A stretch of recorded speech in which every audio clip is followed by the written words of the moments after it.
Bonsoir, je suis Pamphile Nzoko, je suis un entrepreneur gabonais.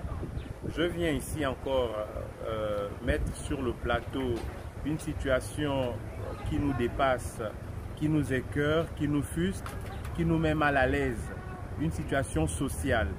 Donc je fais partie du collectif des afficheurs au niveau du Gabon, au niveau du bureau même.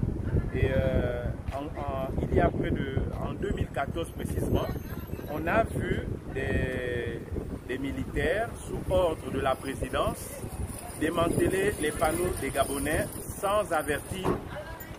On n'a rien compris de cette situation. On a été tellement vexés qu'on a fait un point de presse. Et c'est lors de ce point de presse que le ministre Gambia de l'époque a réagi. En fait, pas à nous directement, mais il a écrit à la mairie, a essayé de trouver, moi j'appelle ça des excuses pour justifier ce comportement. Et la mairie aussi a renvoyé la balle vers eux parce qu'ils estimaient que ce n'était pas eux. Voilà. Donc, et nous, dans ce point de presse, on a essayé d'attirer l'attention du gouvernement pour expliquer ce qui s'est fait. Donc, c'est des jeunes compatriotes qui avaient des régies, qui avaient des emplacements au niveau de Libreville, du bord de mer, un peu partout. Et pour installer, on va dire ça comme ça, pour que la présidence pour installer leur régie qui est JCDECO, ils ont viré des panneaux des Gabonais. Et jusqu'au moment où je vous parle, il n'y a jamais eu de dédommagement. Malgré des courriers qu'on a adressés à la présidence de l'époque, à l'ancien président, malgré les courriers qu'on a adressés au Premier ministre de l'époque, au ministre de l'Intérieur et à M. Gambia, qui était le ministre, si je m'en souviens bien, du territoire, on va dire quoi, de l'aménagement du territoire.